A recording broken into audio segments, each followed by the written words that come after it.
Hey everybody, I'm back. All right, so today it is chapter 15, The Man Who Could Not Sit Down. All right. They pitched camp and they broke camp. Day after day, they followed the running water. They washed out prospects, scraped from behind rocks and boulders in the bed stream. Spangles had a way of trapping themselves out in the current. When they found bits of color, they dug in, and at times Praiseworthy spent the entire day with his boots apart, swinging that pickaxe in great arcs. Where the prospects looked good, they labored to follow the specks of gold to their source, which either disappeared or ended at someone else's claim. Where the fleas were bad at night, they stuck a little candle in the floor of the tent, and in the morning Jack would count the visitors to see whose gold pan had trapped the most fleas and drowned. He liked to keep track. "I'm ahead by 82 dead varmints," he announced at the end of their first week of prospecting. "And I've got a live varmint bite to prove it," Praiseworthy answered, scratching his back. The days were long and hot. Yellow poppies had burst along the hillsides of the scattering like a scattering of fool's gold. And sometimes Jack would catch Praiseworthy gazing out over some distant view, and it didn't matter if they ever got back to Boston or not, it seemed. "Smell that air, partner," said Praiseworthy, and he would take in deep breaths of that mountain air. Pay dirt excluded them, but next bend in the river might make their fortune. They met other prospectors every single day, and at times there seemed to be more pack mules and burros in those hills than jackrabbits. After supper one night, Praiseworthy and Jack sat around their coffee fire, and the miners came along on muleback.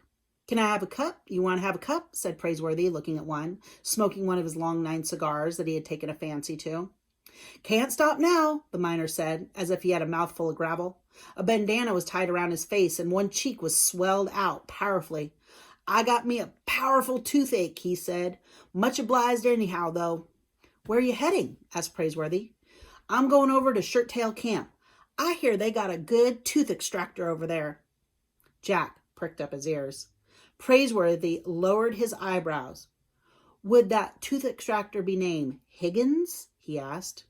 "Oh, Doc Higgins, that's him," the miner said, and he gave his mule a small little kick with his heels, and he was gone. Jack shook his head. "I hope I don't get a toothache. No, sir," he said. "The imposter, Praiseworthy said. "So what's he gone run off to? Cut-Eye Higgins, dentist, of Shirttail Camp. Well, no doubt he's been extracting teeth and gold pouches at the same time." The days passed in sweat and hard labor, and the two partners kept on the move, looking for a claim to stake. They passed from ravine to ravine, and the findings were slim. Still Praiseworthy sang as he swung that pick, and Jack whistled a great deal. They got used to the sight of Digger Indians, the women in bright calico dresses come to the edge of the stream to pan in tightly woven flat baskets, and the gold fever had passed no one by.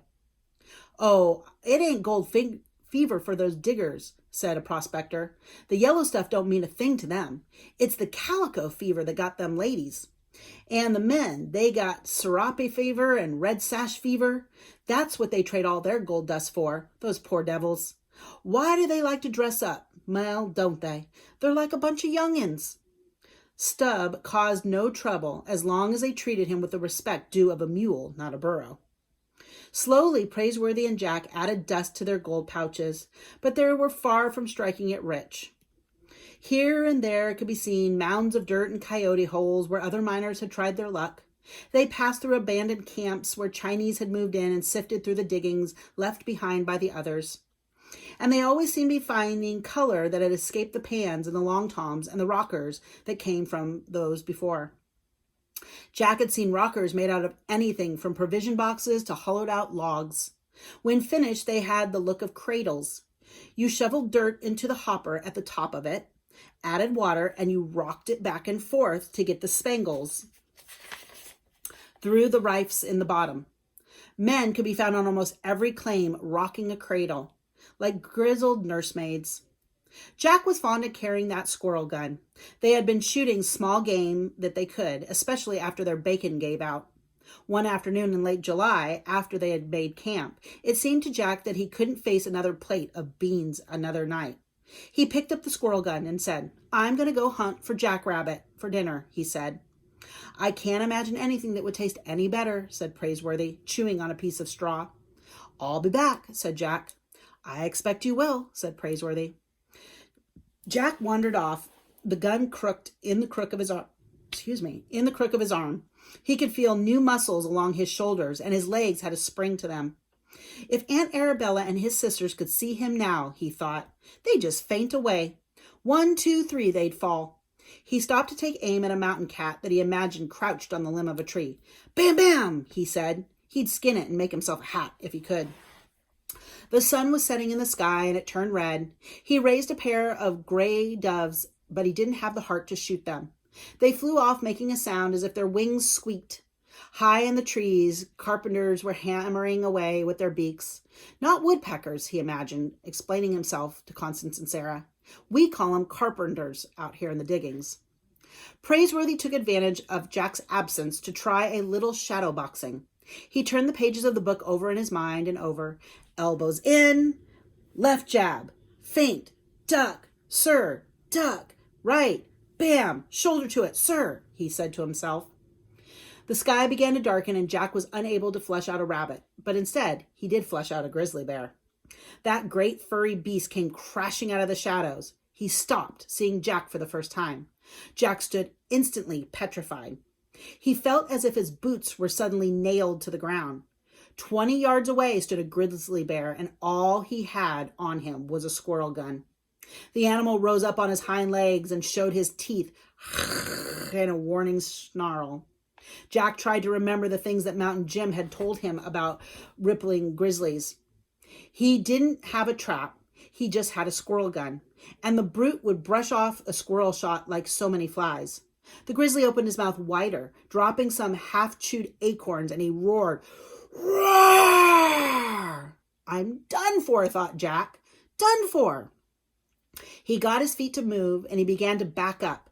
Light was fading quickly, and the grizzly dropped to all fours and came rolling forward towards Jack. He then stopped, for Jack had suddenly disappeared from the face of the earth. He had fallen down into a coyote hole, squirrel gun and all. The bear went up on his hind legs again and peered everywhere. He snarled, he roared, and Jack waded 20 feet down in that hole, afraid the grizzly would fall in on him. Then the sound of the carpenters burying acorns caught the beast's attention. He went crashing away to go climb a tree and get those nuts. Jack was scraped and bruised, but he had no broken bones. It was only after he tried to climb out of the hole that he realized he might be late for supper. He couldn't get out, though. The sheer earthen walls gave way every hand and foothold. Once he got himself halfway to the top, only to tumble back down to the bottom again with a small avalanche of loose dirt. He began to call out, "Help! Help!" even though the camp was too far away for Praiseworthy to hear him. He shouted anyways and waited and shouted again. Finally, it took him aim at the dusty sky and fired the gun. That explosion boomed like a cannon, and the earth rained in on him. When the dirt cleared, a face appeared overhead at him. "Help, sir," Jack said. "What you doing down there?" the voice said. "Trying to get out, sir," Jack said. "I heard you calling. You almost shot my hat off." "Sorry, sir." "I'll throw you a rope." After a moment, a rope came tumbling down in on Jack. He took a firm grip, hung on to that squirrel gun, and the stranger pulled him out of that coyote hole. Jack planted his feet on solid ground and heaved a great sigh of relief. Whew. He was dirty from head to toe. "Much obliged, sir," he smiled at him. "Why, you're just a lad," the man said, coiling the rope and hanging it on the side of his saddle of his horse. And then Jack took a good look at that stranger.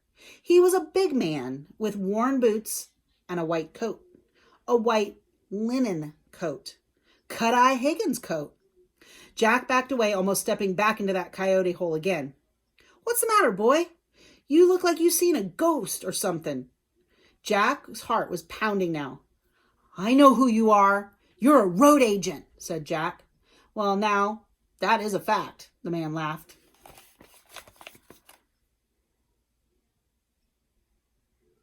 Here's the guy that we're talking about, pulling Jack out of the hole. That's Jack's head, not a fire. Now that a fact, the man laughed, but I've been retired from that road agent profession now. That's a fact too. And the boys all got shot or hung or they lost their ears. I got away with a load of buckskin in the seat of my pants, meaning he was shot in the butt.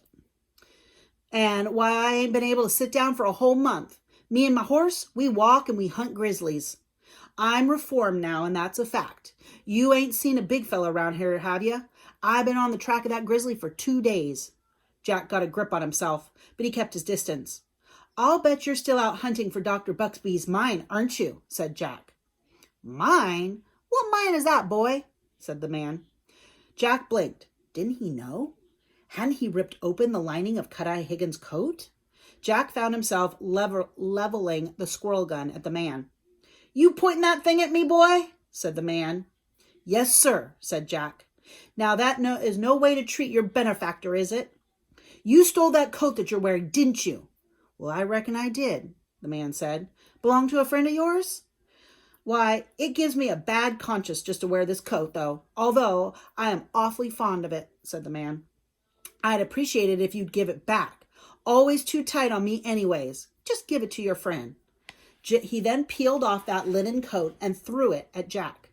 Jack let it lie on the ground, even though he could hardly wait to get his hands back on it. The map must still be sewn inside the lining.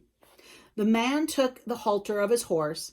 Now, if you'll just let me walk away without shooting me, he smiled, I'll be much obliged.